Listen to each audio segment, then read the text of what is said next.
Hey, what's up, everybody? This is Zach here. I'm here with John. What's up, man? Hey, how's it going? Oh, it's good. We're here breaking down the AFC South division I really could care less about. This might be something you care about, though. The Colts are in here. A team that I probably would say I hate more than anything. It's your favorite team, right? Yeah, I've been a Colts fan for well over a decade now, probably two, growing on two, so definitely a team that I can't wait to watch starting in September. And a team I can't wait to turn off in September. I live around Colts fans. We're from Indiana. Most of you guys are going to know that's listening because it's going to be local right now. Anybody listening outside of Indiana, that's where we're from. I'm not a fan. I think because I live around the Colts fans, and most of them can't name 5 starters on the team most of the years anyway, and they all say Peyton Manning still has a better legacy than Tom Brady, it just really irritates me to be around Colts fans.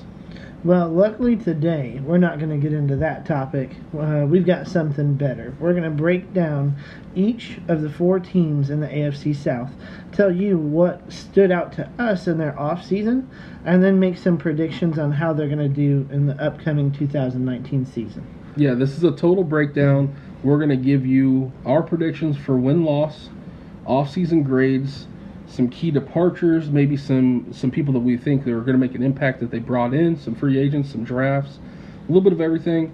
Hopefully you guys enjoy it. I'm gonna let my friend John here kick it off with some Colts talk.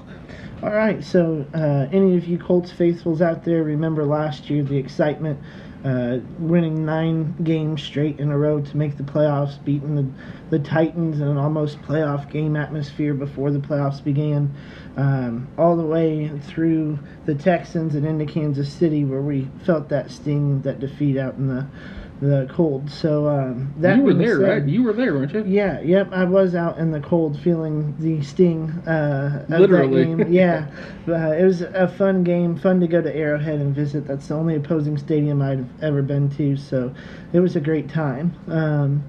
Of course, the Colts lost, so yeah, it would have been a better time if the Colts would have won that game. But anyway, looking at where they were last year, some of their key pieces that I think they needed to focus on in the upcoming offseason was really how to stretch the field. We all know Andrew Luck coming back, throwing those Nerf balls. Even in week 1, we could tell his arm strength really wasn't up to par of a quarterback at the NFL level. So last year I noticed drops killed them with their wide receivers, and then outside of T.Y., and we saw that stretch, that 4 or 5 games that T.Y. was out unhealthy, their total point production went way down. So this year I really looked at who are the Colts going to be able to bring in to help T.Y. get both sides of the field unlocked, and then maybe even the middle, focusing on the middle part to help Ebron. So I did notice that they brought in Devin Funchess this year. If you're familiar with him, he's played, I believe, this 4 seasons with the Panthers. Big, tall, possession-type wide receiver, which I thought the Colts needed last year to help let Andrew Luck throw the ball up, let somebody go get it. That was really missing on the team. I'm not sold, though, looking at some of the other additions. Deion Kane was a draft pick last year. He was injured in training camp, never got to play. They talk about him as a speedy freak athlete. Again, someone that I think can help stretch the field. And then they drafted Paris Campbell this year out of Ohio State. Not quite sure how he's going to fit in the scheme or how much field time he's going to see. But something that really stands out to me with the addition of all of these weapons, I don't think this Colts offense is going to look traditional where player X and player Y are always out on the field. Watching how they used Ebron last year, because he's great as a pass-catching tight end, but on the blocking side of things, he really has a deficit. So now you've got Ebron, you've got Doyle, you've got Kane, you've got Funchess, you've got Campbell, you've got T.Y. You have a load of weapons for luck to pass to. So I think that the Colts did a nice job this offseason trying to see who might stick around to be able to be a reliable number 2 or number 3 option at the wide receiver position this year. I kind of like to touch on the Devin Funches because in my notes here, I actually I agree with you on a lot of the statements you had there. Devin Funches, I think, is going to be. I don't know if I want to compare him to who did you guys lose to Washington a few Pierre Garçon? Yes. I don't want to compare him, needless to say, like to that, but the fact that you can have Ty and Funches, I think Funches is going to make a huge difference.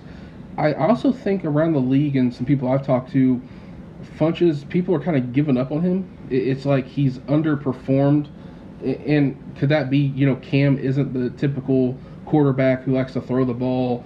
I don't know. He's always had that 58-ish% completion percentage. Now you're going with like an elite level quarterback. It could be make or break. If he doesn't have a good season this year though, with an Andrew Luck type quarterback, it really could be the start of the end for him. Because we've all said like, well, he's had Cam throwing to him. Now you're really coming in as the number 2, a very big red zone target as well. If you put up some, below average numbers, I think people will really start giving up on you. I also had, Campbell. I talked about Campbell being drafted here. I think I don't know how much they're going to utilize him at the beginning. He could have a breakout year. It's just one of those things. If Andrew Luck spreads the ball around and throws almost, high 4,000s, low 5,000 yards, people are going to have numbers. That's no question. People will have numbers for sure. I agree with you about the Funches. I think that they added some good pieces there. I also wanted to say about their draft real quick. They win the draft by drafting Rock Ya-Sin. That name is one of the coolest names to come in the NFL for so long. People are really high on him too. I'll admit I don't know too much about him, but his name is Rock Ya-Sin. Like, Colts, you guys win the draft just by drafting that guy. Yeah, so one of the things that I looked at, especially about Rock Ya-Sin, like what made him worthy of pick that high. One of the key players for the Colts last year is he came in to help where they were banged up in their secondary, Rashawn Melvin. He left this offseason. I gotta say, he was just starting to break through, make you think, wow, he really could stick around and be somebody to help this team. But when you look at some of their pickups here in the draft, they've got Rock Ya-Sin, they've got Marvell Tell, and then they also added E.J. Speed. I think those 3, that's their plan to make up for Rashawn Melvin. Along with like Clayton Gathers they've got back there, Pierre Desir that they re-signed this offseason at cornerback. I think they're going to be able to replace him just fine. On another note though, someone that I thought might be a little bit harder to replace, linebacker John Bostic. He really filled in last year well. To really help solidify the middle of the field, and I think that that's going to be a huge weakness for the Colts this season. Looking at who they picked up, Justin Houston, Spencer Ware at running back. I don't know how Justin Houston is really going to help fill that gap that John Bostic's going to leave behind. So they must know something that we don't. Someone on their roster must have shown them something that isn't quite obvious to us yet. That being said, I do want to say something real quick. I actually have Justin Houston being the most important piece you guys brought in this year. I'm a huge Justin Houston fan. I think that with the way that the Chiefs, obviously they cut him to save the money, and then they went and got the Seattle, Frank Clark, was that his name? Maybe it's not Frank Clark, the pass rusher that they paid a ton of money to. They let Dee Ford go. They let Justin Houston go to go get this guy from Seattle. And I think Justin Houston is coming in with a chip on his shoulder. And when you, honestly, call me crazy, I think it's going to be the DeMarcus Ware effect. DeMarcus Ware, the Cowboys situation, got cut or whatever, couldn't agree to terms. And then all of a sudden he goes to Denver and he looks like himself again. They win a Super Bowl. And a lot of that's, Von Miller even credits a lot of his success to DeMarcus Ware coming in. I really think Justin Houston is going to make such an impact not only just in what he's going to bring to the table for maybe the next 2 years, but for your young pieces on defense to have someone who the Chiefs, I mean, arguably have had a top-ish defense for, even maybe 6 or 7 years, and he's really been a key cog in that. And I think that the experience he can bring to the young players on your team is going to also be so valuable. I'm really saying Justin Houston is one of my favorite pickups for you guys this year. And I think that that's kind of, I don't know, we'll see. That could come back and bite me, but I really like the Justin Houston pickup. Yeah, that being said, thinking about Justin Houston, to replace that, that veteran presence, it's a young team. It's a very young team. Your standout player last year made all NFL or all pro last year, Darius Leonard, who's going to play on the opposite side. That's in and of itself, if Justin Houston doesn't get back to that level of production that we've expected or know him for, just having him there, that veteran leadership to allow Leonard to grow will definitely be a help. Yeah, you also said something about Spencer Ware. I'm also a big Spencer Ware fan. And as who was that you guys brought in from the Chiefs in the front office? I think one of your guys who's Ballard, the GM. He's Chris Ballard. He's making. You see, a lot of Chiefs movement here and stuff. I like Spencer Ware. Actually, I said here, I want to touch back on this. I think in the past 5 years, no one has had better off seasons than the Colts, except the Cowboys. I think the Cowboys, with the way they've drafted, has just been phenomenal. The Colts, to me, are number 2 there, especially just even like last year's draft picks and some of the moves they've made. And Spencer Ware, to me, is going to be one of those key signings as well. See, I think Ryan Grigson had a different philosophy. He went out and really tried to bring in a lot of the big names we know, like Frank Gore, Andre Johnson. A lot of those big names didn't always work out. Where Bowden or Bowers. Yeah, I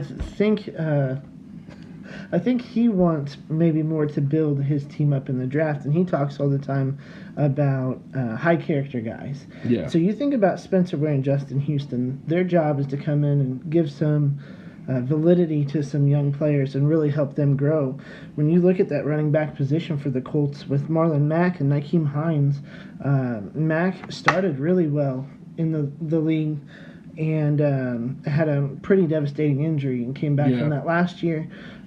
Looked great last year, but I think a guy like Spencer Ware who can move the chains, really go in, be another 1-2 punch is really going to help out. So this is what I think. I think for me, what was holding the Colts back, and you can agree or disagree, I had 2 spots. I think they need a 1,000-yard rusher. They need someone, and maybe the running back by committee could. I really think they need someone to break the 1,000-yard mark. And I think I would like to see that being Spencer Ware. I think what Spencer Ware can bring to the table is 1,000 yards, maybe 1,200 yards, and some good pass catching out of the backfield. I also think, if him and Mack are splitting carries, like I said, do you really go for the committee, or do you really ride the hot hand? I think they should hand the team over to Spencer, but that's just me. I also think that they need some pass rushers. They need to get to the quarterback. I would like to see someone hit that 11 to 13 sacks this year. I think if you had someone who could command that double-digit sacks, I just think that would be what separates your team from that, wild card play-in game type team to a really, I guess, a contender. Is give me a 1,000-yard receiver or a 1,000-yard rusher and someone that hits double-digit sacks, and I think you guys are tough. Yeah. So. Lots of great conversation there. To go ahead and kind of end the conversation here on the Colts and kind of look in to our predictions for how we think the Colts are going to do this year. Go ahead and hit me with where you think they're going to end up. And so I got the Colts this year, as much as this hurts to say, I got them being 12-4. I have them winning the division, and I have them also fighting for home field throughout the AFC playoffs. I think if they get the 1,000-yard rusher and a 10-sack guy, they will be fighting for home field advantage. With that being said, I love, again, what they did this offseason. I'm giving them an A. Tremendous offseason. Definitely a force to be reckoned with. All right, and oddly enough, I have them at a 12-4 record as well. I think some key games to watch to really see if the Colts are going to have that home field advantage throughout the playoffs or not, and really kind of test. Are they the same Colts from last year, or have they taken that step? Has Andrew Luck taken that step to really be an elite, formidable quarterback? I'm looking at the Chiefs game, and I'm looking at the Saints game in Week 15 for me to see kind of be the barometer of how is this Colts team really doing. So yeah, and for them to play the Saints that late, the Saints are always fighting for either home field or fighting for the playoffs. That could be a big game, a big duel, kind of like quarterback duel game, and that'll be definitely interesting. So, what do you think about their off-season grade? I put the Colts off-season grade at a B. They led the league in off-season salary cap. They didn't use a whole lot of it, and I know that their plan moving forward might be to spend some of that on the guys like Ebron later in the year to extend them and use that money in that way. But I think that they really could have solidified that linebacker position. That's really what I wanted to see, and there were some good players there at that position, so kind of disappointing to see that they didn't do something to solidify their interior of their defense. Yeah, okay, well, so you got him at a B, I got him at an A. I mean, he did save money for the team. He bought himself a new guitar. Irsay did. I don't know if you saw that. Yes, He just so Colts fans, be happy. Your owner, saved a good chunk of money to buy that guitar. So I saw where Reggie Wayne actually tweeted at Jim Irsay a day later and said that he has a guitar for sale. So he hopes that Jim Irsay buys his guitar. I thought that was kind of funny because I saw a lot of Colts fans on Twitter saying, like, why don't you spend that money on some players for us, I still think it's an A. I think they're moving in the right direction, saving money for some key players. So, I think that's definitely good. We're going to go to the Titans next, and we hope we don't lose the Colts fans. I really don't want to lose you guys. I hope that we're entertaining you enough with some stuff here, because this also impacts your team as well. This, the Titans, you guys pretty much had a play-in game with them. That was exciting. That was we almost got a playoff game in the regular season. To me, that was fun. I'm honestly, when I look back at this, the Titans went 9-7 last year, and I take a second to pause because I don't know how they did it. I don't know how the Titans went 9-7. I even said in my notes, and for some reason, I do not remember that. I don't remember the Titans being good. I don't know how they were good. I think really when they started pounding the ball and like running the ball heavy, you saw, because they spent a lot of money on their defense the past few years. When they started running the ball, I think that's really when the Titans clicked. Yeah, I look at it last year too with both of the running backs. You've got Derrick Henry, who's a monster at running back, and then you've got Deion Lewis, who's a better scat back, more all-around versatile type player. I think the way that they envisioned their offense starting at the beginning of the season was Deion Lewis kind of being that workhorse, everything type of back, and as they continued throughout the season, maybe putting the ball in Derrick Henry's hands a little more, I think we saw a lot of good signs. Hopefully they can stick to that plan this year where they saw their success, get back to that a little more often. I think that will help them have a more successful season. For me, I look at the Titans and my reaction is like blah. Like, it's just a lot of blah. Maybe I'm just not a Titans fan. I don't know. I just look at them and I'm just like, like, what do they have? And I look at, Mariota, of course, Marcus Mariota. He has yet to play 16 games in a season. He hasn't had a full season yet. Then they bring in someone like Ryan Tannehill. I'm a big fan of Tannehill. Honestly, you can talk to a buddy of ours named Kyle. I've been on Tannehill for a while. I think that he's just had a little bit of a bad shake. Also had some injuries and stuff. So for me, something just feels off, right? You have Mariota. You bring in Tannehill. These guys both have injury issues, like big injury concerns. It feels like the Titans just kind of like grabbed another quarterback and said, we hope we can get 8 games out of you, and we hope we can get 8 games out of you, and you two together can make one quarterback. Well, I know last year they struggled tremendously when Blaine Gabbert came in to kind of fill the shoes of Mariota. Two completely different style quarterbacks, which I don't know. I don't think Tannehill is nearly as athletic as Mariota, but maybe their styles will mesh a little bit more. I would have liked to see the Titans go out and grab someone that plays in the same style or similar style as Mariota, since we know all signs likely point to Mariota's going to be out for 2 or 3 games at the very least this year. Someone to come in so you don't have to change the offense, so you don't have those identity issues.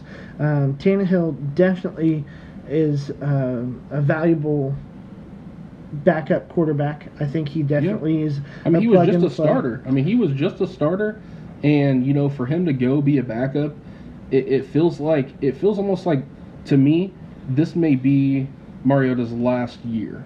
You know, it feels like, okay, Mariota, we've had to go out and spend a little bit of money. We had to bring in kind of a well-known. I mean, Tannehill, I guess what I'm saying is we just had to bring in a starter. We had to bring in a starter. We've been bringing in the Blaine Gabberts of the world. We brought in someone who legitimately has been the face of a franchise for 4 years at least, maybe 5. I can't remember how long he's been in the league. And it's like, okay, Mariota, you mess up or you get injured. All it's going to take is a 2 or 3 game stretch where Tannehill looks really good for them to say, we're going to roll with Tannehill for a little bit until he loses, you know. And that's what it feels like to me. It feels like this is the end of that. Because it almost happened last year with Jameis Winston. Yeah. And Fitzpatrick. Like, the Fitz magic was going on, and they weren't going to go back to Winston until, Fitzpatrick threw 6 picks in a game or something crazy. And that's what this feels like to me. This feels like Mariota's on his way out. I do just want to point to them bringing in Adam Humphries. To me, I think this could be game-changing for Mariota. To have someone, because I like Adam Humphries, I think he's, I don't know, it's just something that feels right. Having that guy that's going to break down the zones and fit, I think he's going to be right where both those quarterbacks need him to be. He's going to just fit in the zone, stop. They're going to get the first down, and they're going to look a lot better with him. Yeah, looking at the wide receiver core from last year, with this team, you have standout Corey Davis. Outside of that, nobody that really jumps off the page to make you think, I want him on my team. So Adam Humphries being added in, maybe get that Wes Welker, Julian Edelman type of vibe out of him. Hopefully that will help them pick up those needed first downs, help them be successful this year.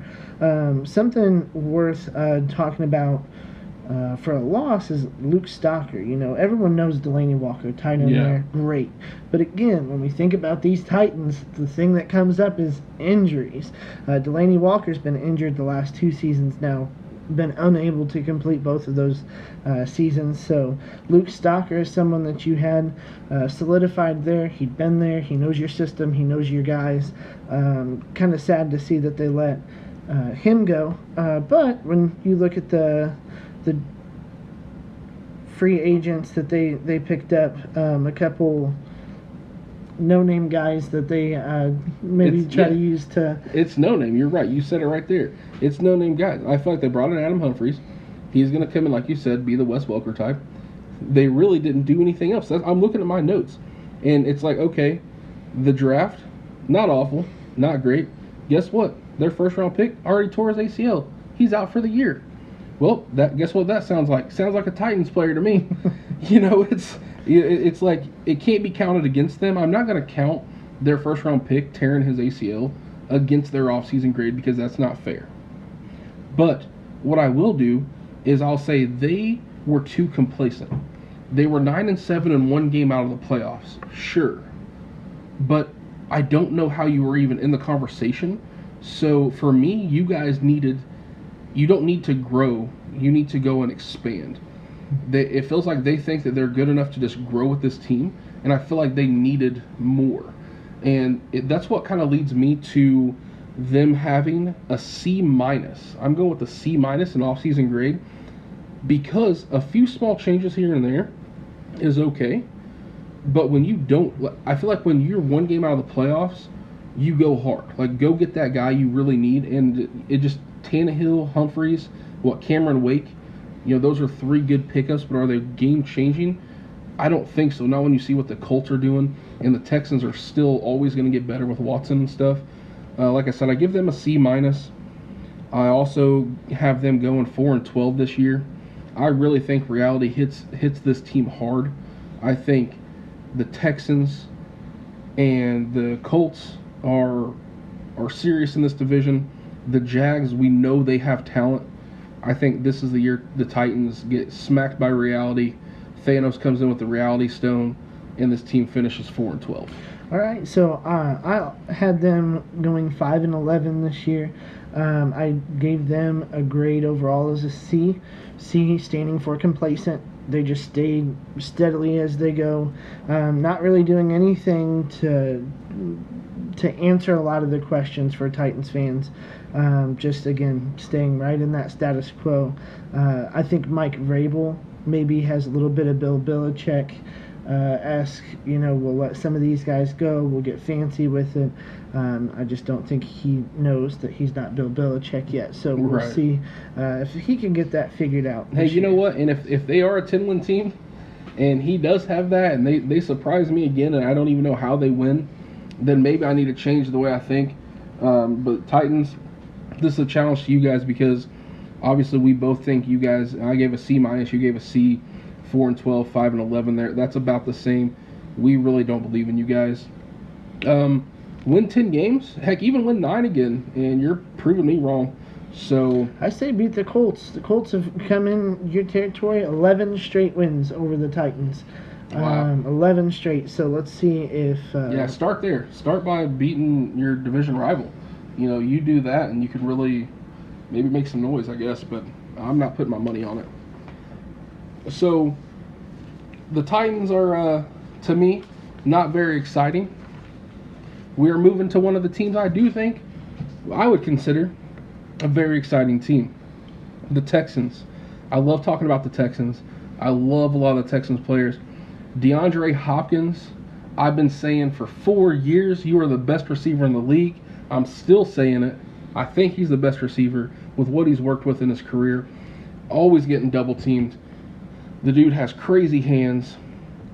I'm excited to talk about the Texans. I think it's great. Not even thinking Deshaun Watson's a good quarterback. I wouldn't say that he's great or elite yet. No, not yet. But just watching him get to play with someone that is a natural at that position, that really understands that position. We're watching him statistically take leaps and bounds. But I agree with you. When you're playing with not even backups for majority of your career and still formidable. Good on him for finally getting the credit that we both think he deserves. Yeah, so last year obviously they were 11-5. They won the division actually. Lost to you guys in the wild card game. I think that was losing is never good for you, but for that team, I mean, they battle injuries all the time. They can't protect the quarterback. That was just good experience. I think that obviously we both have the Colts. We already said it during this podcast that we have them winning the division and taking the next step. The Texans, this is a crucial year because the Colts are doing everything right, and you guys were supposed to have a stranglehold. You guys were supposed to have a stranglehold on this division for a long time, and all of a sudden Andrew Luck comes back better than ever, it feels like. And now we're starting to question things. Last year, you guys gave up a ton of sacks. They gave up, I don't know the number. I didn't write it down. It was a lot. It was in the 50s. It was like second or third highest in the league. It was a lot. You need to protect the quarterback. Once again, another team I think needs a 1,000-yard rusher to help balance the offense. Because Deshaun's going to get you 400, 500, 600 yards from scrambling and stuff. He's going to put up a lot of yards throwing. But they need, I think Miller last year had 900 yards rushing. He was close, but he's aging. Yeah. He is not a guy that you can hand over. I think the Texans, that running back by committee style would really fit them well. And then, as we talked about, the quarterback there taking so many sacks, Deshaun Watson, I'm sorry, taking so many sacks. I think he's got to take that next step into the league as well with his progressions, with his development, and taking that overall command of Bill O'Brien's offensive system. And this is year 3, right? Yes, this will be his third year. So this is the year. I think this is the year they say a lot of quarterbacks, year 3 and 4 are those make or break years. They're figuring it all out. If they're going to do it, they're going to do it now. And I think that, this is a big year for him. Just a quick note, they brought in A.J. McCarron for insurance, honestly. He's an insurance guy because of Watson's injuries and because they can't protect the quarterback. I like that. I like having that quarterback, like, who's the backup quarterback, and I don't want to take too much time because I can't remember his name, but he was the highest paid backup for a while, and he was almost always a starter. He was with the Browns the last I remember. I don't want to take too much time thinking about it, but everybody paid him $3-4 million a year to come in, potentially start if the quarterback went down, but you knew he was going to be like the backup quarterback, and he stayed around the league for like 5 years doing that. I think this is AJ. I think he's going to be good in that spot if he needs to be. So that's interesting to see them also kind of like the Titans spending money on that backup quarterback role because they're so worried about the injuries.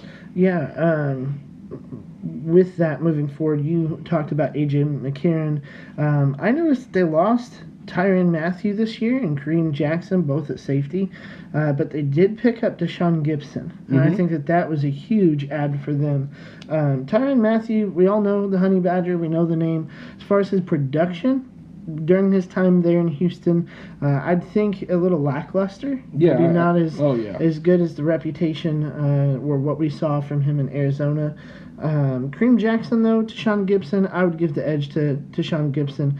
And then picking up cornerback Bradley Roby. Talk about adding some significant boost to your defensive backs. Yeah, I actually said this here in my notes.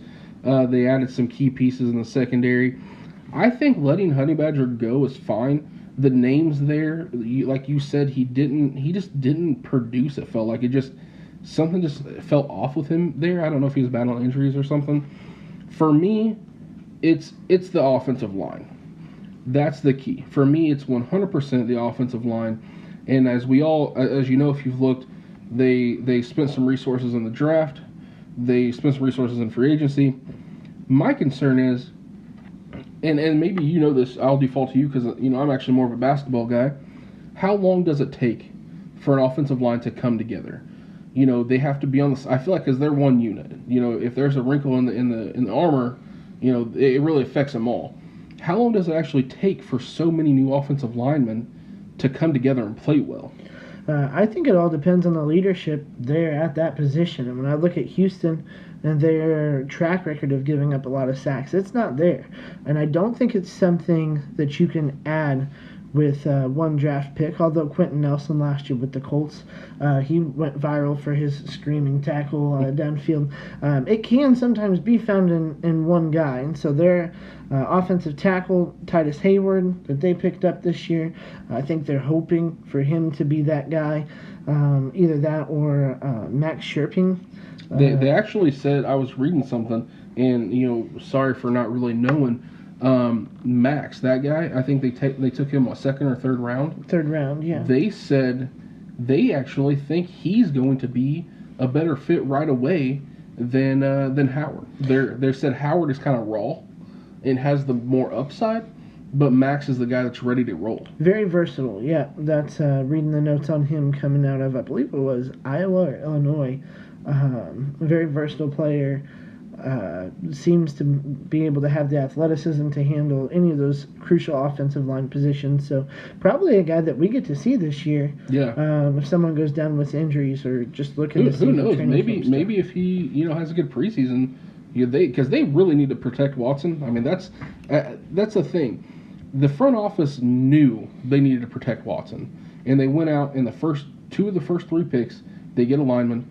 They sign an offensive lineman in. What's his name? Matt Khalil. Am I saying that right? Yes, I believe so. From the Panthers. He played with the Panthers, I believe, last year. And they went and signed him. And he's coming off a really bad year. So it's kind of like they're taking a flyer on him. So they really spent some money and some draft picks. And it's like, okay, front office, you knew what you needed to do. You needed to go out and you needed to protect the quarterback. And you guys have done that. Like I said, I still don't know how long it takes for this to come together. My personal thoughts on this team, once again, have a run game. Have a 1,000-yard rusher. Will Fuller, can you please play a full season? Yeah. When you were on the field, goodness sakes, man, he looks good. He looks so good. But has he played more than like 9 games in a season? I don't even know, because it's getting to the point that you can't even count on him. He's going to be healthy at the start of the season, though. You're going to have a fully healthy Watson, Hopkins, Fuller team. So week 1, week 2, if they can come out and punch somebody in the mouth and Fuller can stay healthy, they could be dangerous at the beginning of the year. I definitely think that I do think that they will be. I think they're actually going to struggle out of the gate going into what I see them doing this year and their predictions. I think they're going to struggle against the Saints. You're looking at a team that arguably was robbed from getting a chance to go to the Super Bowl last year. One of the best teams in the league. To see an elite competitor at that quarterback position, that'll be a great test for them to start the season, to see if they are ready to take that next step, or if, again, that complacency, just staying even steady, is what we're going to see from them this year. And I also said, get a run game. Give me a 1,000-yard rusher, protect Deshaun Watson. If you can cut those sacks down, and I know this is a lot, but cut them down by 20. Cut those sacks down by 20 this year. And maybe that's also Watson getting the ball out faster. But cut those sacks down. I think they could be a 13-win team. I think they could seriously be a true Super Bowl contender. I really believe that. With that being said, I don't think those things fall in place this year. I don't think so either. I think everything takes time, and unfortunately for Bill O'Brien, his time is running out. And yes. I'm not sure that he is the guy that they need to take that next step. The season's going to prove a lot to us about that, though. I think that, injury is a part of the game. It just seems to happen to this team quite a bit. And with that being said, I have them going 9-7. I have them fighting for a wild card spot. I think it's going to be very crucial at the beginning. Looking over, seeing the Saints, the Jags, the Chargers, the Panthers, the Falcons, and the Chiefs, and actually then the Colts again, that's tough. That just sounds tough. I just don't know, when can they swing those games? Can they pull one over on the Chargers? Is Cam Newton going to put it together and he takes a game from them? I just don't think they put it together yet this year. I do have them going 9-7.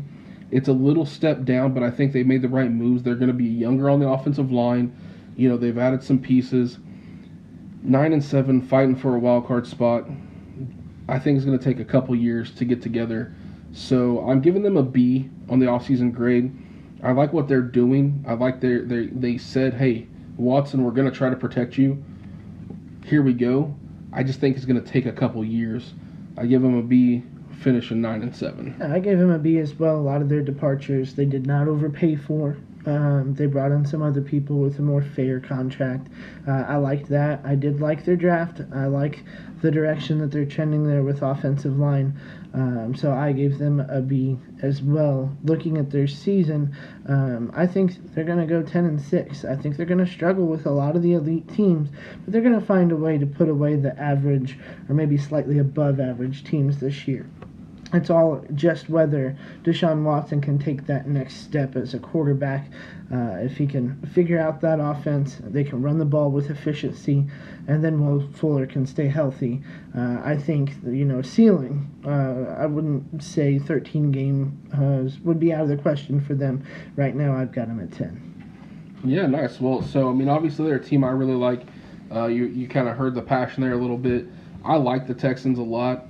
They're probably, with ease, they're my favorite team in the division. Moves me to my my most questionable team in the division, Jacksonville Jaguars.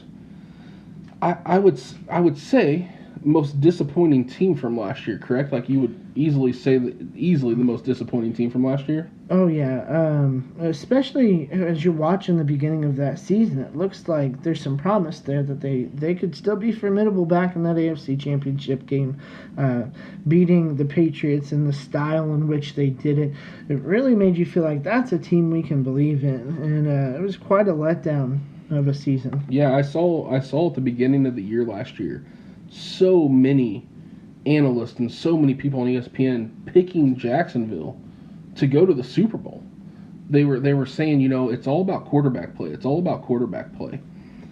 And I just think this team is so talented, top to bottom. I could be wrong, but I feel like they're talented. What I think it is, upper management and coaching is what I think's holding them back, and that's where I'm questioning now. I don't know, like what went wrong. Can you blame it on the quarterback play? I think so. I think that team got really one-dimensional last year. You couldn't trust Blake Bortles to throw the ball. He looked super indecisive. He never really knew what the team wanted from him. He played like a guy that was scared to lose his position instead of a guy out there just making his reads, tossing the ball. It was almost like he knew, and the whole team knew, this defense is loaded. Don't mess up our chances by turning the ball over. And with that, he turned the ball over a lot. Yeah. And that team really struggled to find an offensive identity. And you know that football, like many sports, is a two-way sport. When your defense is out there 60, 70, sometimes 80% of the game because your offense can't pick up a first down, it affects your mentality. It affects your play calling. It just affects the chemistry in the locker room. I think the Jags fell victim to that, as well as Ramsey really did not help them at all last year by talking about every other team. When that's the swag that you've got coming into a season and then you underperform, I look to see a much different team this year, suited for revenge, suited for coming back, proving that it wasn't just a fluke that they made it to that AFC Championship game. That being said, looking at their free agents, most notably they picked up Nick Foles. What are your thoughts on Nick Foles? That's going to be the big one, right? That's the one we need to talk about. I think he earned his chance. I think Nick Foles earned his chance to be a starting quarterback in the NFL. Well, to me, there's not many better teams, maybe the Broncos or something, that you go and try to do that with a team that was 1 year removed from the AFC Championship game. My thoughts on Nick Foles, I think the Eagles was the perfect situation for him. Maybe it was just like right place, right time, great timing, whatever you want to say. What I will say is I think he's earned the right to start, and I'm okay with him getting his money and getting the keys to the team, I would say. Yeah, I think when you look at how Doug Peterson kind of formulated him in with the Eagles, knowing his background story about how he was done with the NFL. Doug Peterson called him up and said, I want you to be back up here. He's a guy that played like he knew he had the faith of every single player on that team. They trusted him, and he really flourished with that. Looking at the Jacksonville Jaguars, Doug Marrone, very bland offense, run the ball. Worked before, but I think last year we saw the flaws in that. One thing I do look at with Nick Foles is, okay, we brought in Nick Foles. Now, who's he going to throw the ball to? Right. Who's going to be there to help him be successful?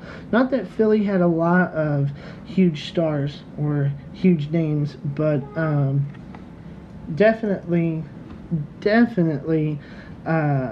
similar looking at the wide receiver core. You've got Marquise Lee still there, and very productive, very strong wide receiver. He'll make a great number one. But when you lose Dante Moncrief, TJ Yeldon, they lost 7 offensive linemen last year. Now, none of them were starters, but they all started at least one game. So definitely some guys that came in and helped. And then Austin Seferian-Jenkins at tight end just got decimated this year when you look at the players that they let go. So let's look at who else they brought in besides Nick Foles. They brought in wide receiver Chris Conley.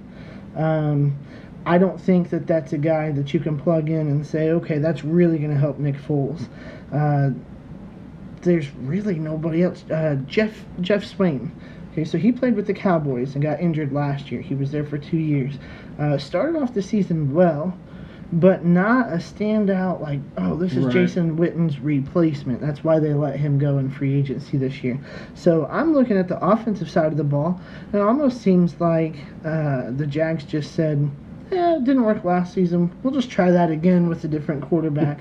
I feel like Nick Foles is either going to be running for his life a lot, or he's going to have to play that next level that he hasn't consistently done before in his career. Yeah, I think that this is kind of my thoughts on this, and this is me speculating. I'm definitely no one that has any connections inside Jacksonville's front office by any means, but to me, it felt like they knew they needed options for Foles. They knew they had to get something. But what I think really actually helped them more than anything was Josh Allen slipped to them in the draft. So where they might have been looking at a target, they said, well, we got to bring in Josh Allen.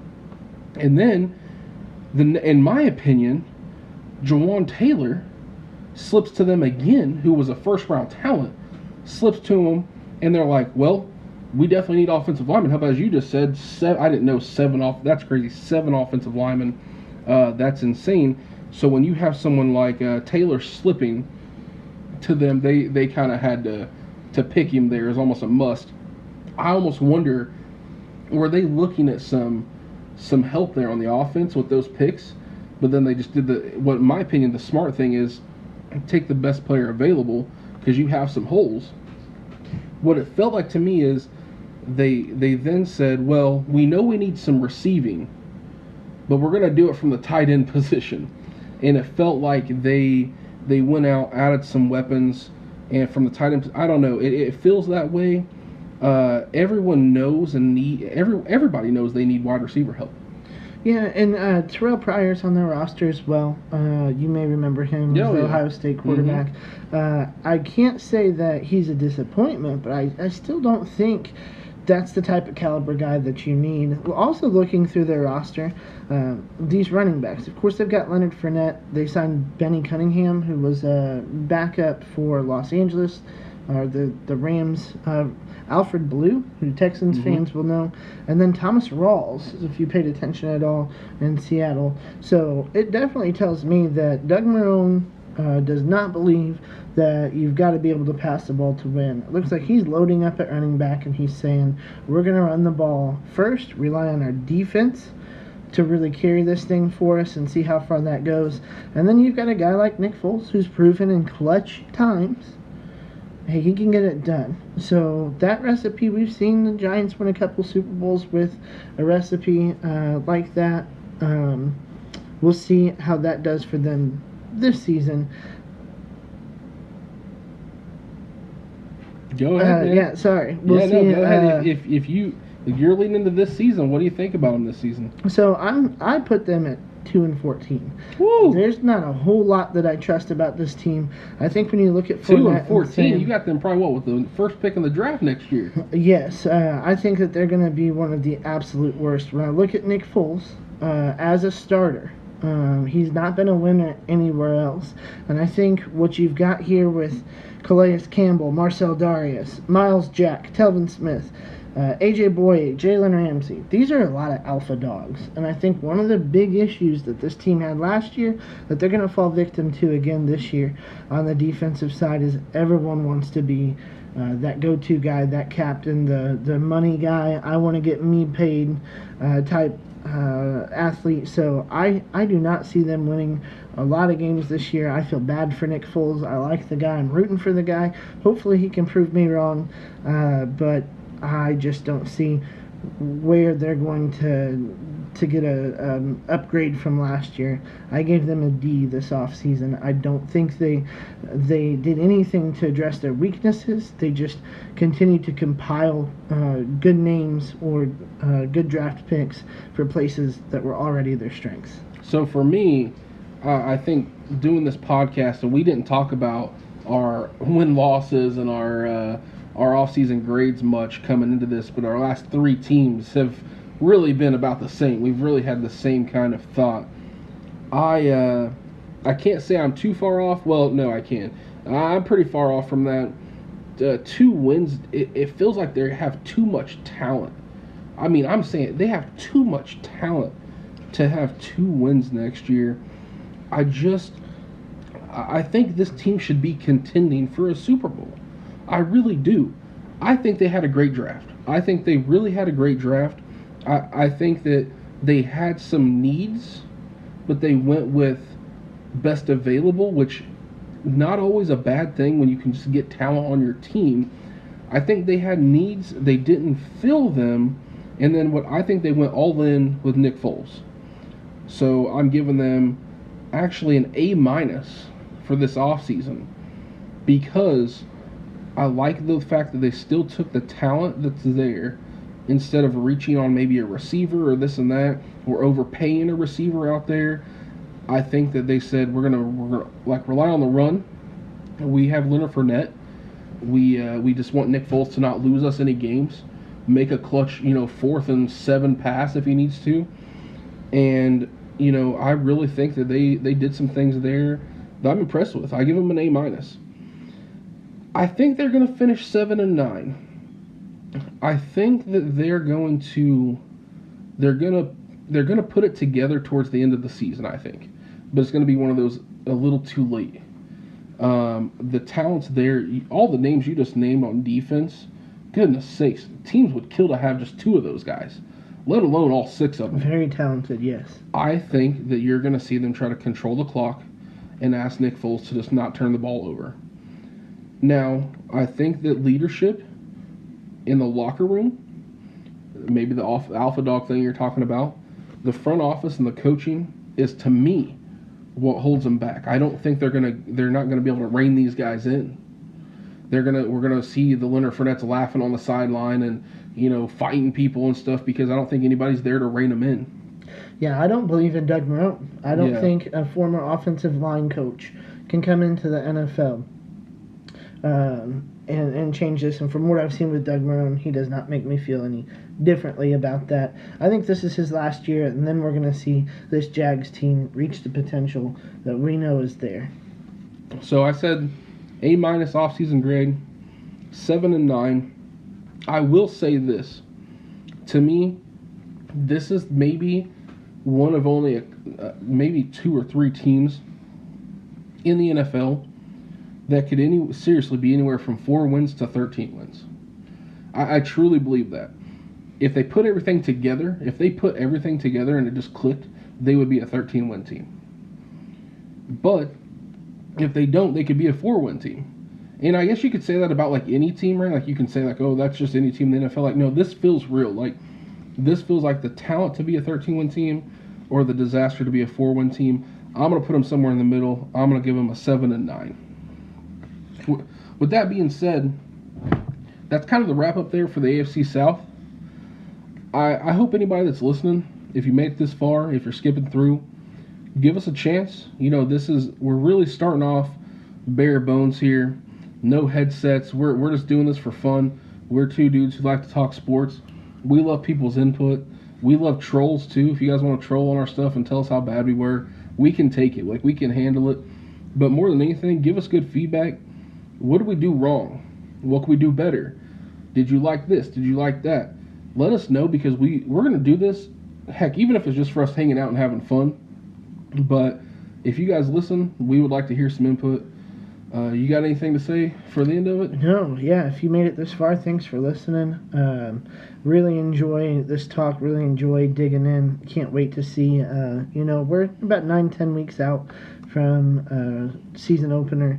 Can't wait already. This just gets me so excited thinking about the season to come. And we haven't picked what division we'll do next. So if you listen to this and you have your favorite team or favorite division, and you throw it in the comments and we see it in time before we make our next, podcast episode, we'll do that division. We don't mind. Our plan is to do every division by the start of the season, and we're going to go into the season doing an early, maybe awards show or just predictions. You know, we're going to have this all wrapped up.